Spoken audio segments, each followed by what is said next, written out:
Before I would end it, the past me, I would end it before he had a chance to tell me that he was no longer interested in me.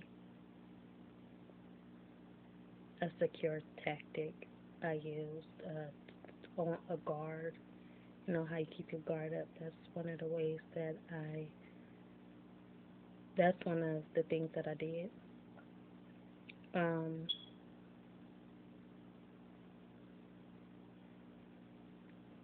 I would, I guess this is me playing it safe as well.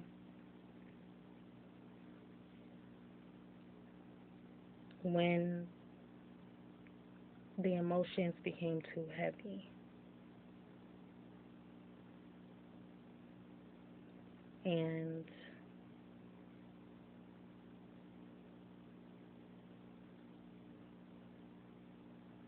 I was unsure of where it would lead, me pulling myself up when I'm already in too deep,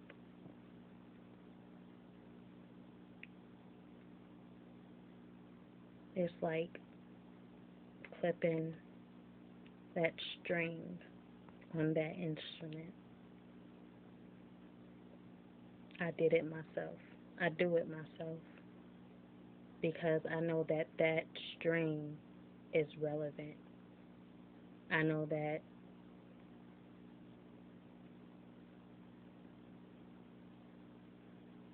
that string may be the string to the truth, honest, the honest truth. And you will say, why would you clip that string then? Well, because when you're honest, there's only a yes and there's a no.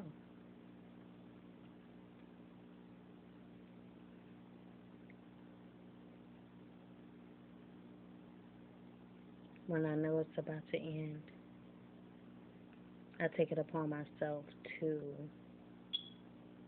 take control of the situation. When it seems one sided,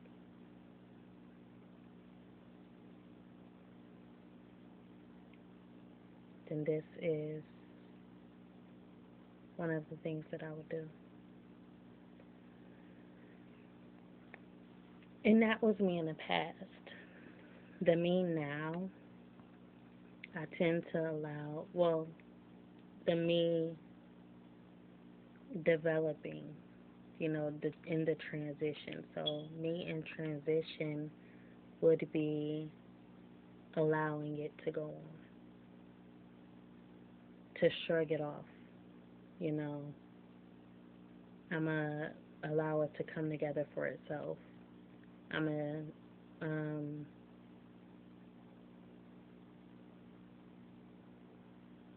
I am going to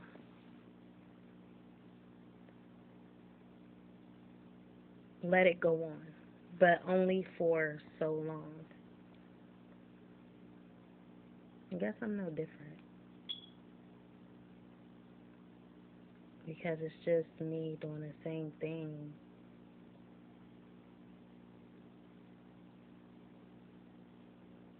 but having more chances. Um, that chance that would, the chance that I wouldn't allow in the past, I'm open to that chance, giving that chance and giving that time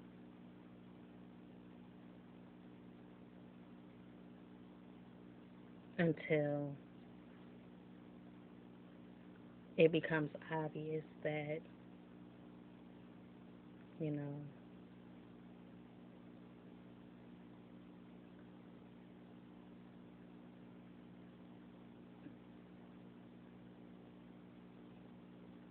and it becomes clear.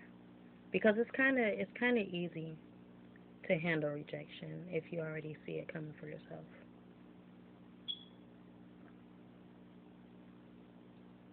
The past me was too weak, I guess, too overprotective. I was overprotective of myself in the past, and that's why I didn't allow that time to be hit with rejection. And even, I would, but then again, the same chances that I'm giving in this time now is kind of different from how I would before, because before I would cut off my emotions just to protect myself and play it safe, but I would still allow that person to keep coming back into my life whenever they please, because I feel like eventually they would see me for who I am and like me, you know, kind of aggressive type way, but at the same time you can't make nobody like you, and that's what I knew. But at the same time, it's just I felt like I was a likable person. So, if I let that person go, they'll come back and I will see that person again. And I knew this in the past. Um, when you're older, it becomes kind of iffy. Like, you're not that young. You're not that the you were before. You're older now, so it's more of they might not come back. They might come back. So that confidence of when that I'll see that person again kind of diminishes when you're older. So it's more of you just gotta accept it. So the difference between me cutting strings now is that in the past I can cut those strings and eventually, and then I would, there was a chance for me to see that person again. You know, it is what it is. But then the me now is like I can cut those strings, but there's a chance that I won't see that person again, and I still cut them. So I guess that's the courage in me. I guess that's the brave me. um, but it just hurts. It hurts to know that you don't have that, effect with the E towards that person or towards the situation anymore. It hurts to know that it's hard to accept not being likable. It's hard to accept that. So if a person doesn't like you, it's just like, you one of them kids, and it's just like, oh, he doesn't like me, this and that. You whine over it, but then, and we never actually got the chance. A lot of us haven't got the chance, or maybe some of us haven't got the chance to really actually feel what it's like to be not liked. You know, every part of your being just not being liked.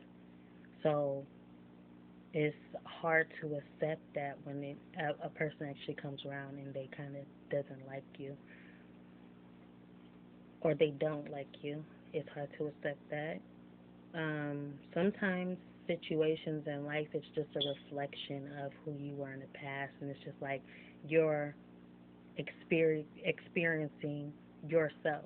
You're experiencing what it was like being that other person on the other side, looking at you and facing you. You know, you're facing yourself, and it's just like, dang, what happens then? And I feel like that's where karma comes in, and it's a lesson. Treat the person you want to be treated, because now you won't have to deal with such a situation as this one. But when you don't, but it's so, or you will, regardless, if you treat that person how you want to be treated, you won't have to come to this standpoint. And even then, you might will, because it's all about who you are inside. It's all about your intention.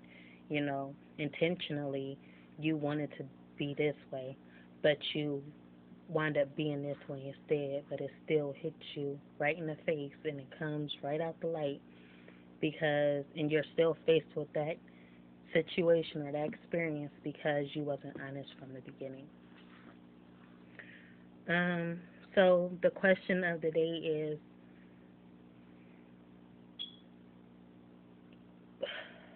What would you do if you were faced with a person, or you were in love or falling for a person that was just like you, but you don't know if it's vice versa. You don't know if they like you the way you like them. What if this was to happen to you? Would it be like a kind of sticky situation? How would you feel about it, honestly? Um,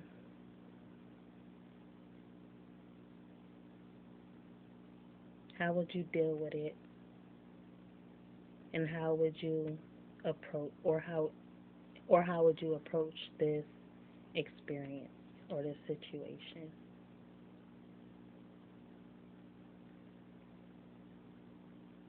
What would you do?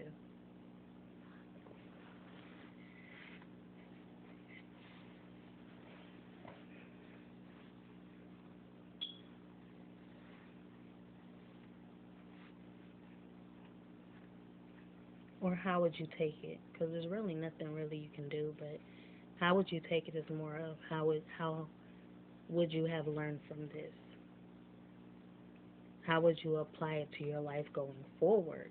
Because coming out of this type of experience, you're not coming out the same way, because it's just it's an experience of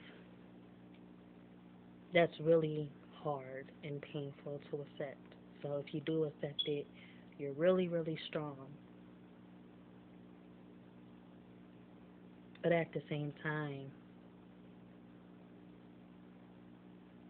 you barely survive.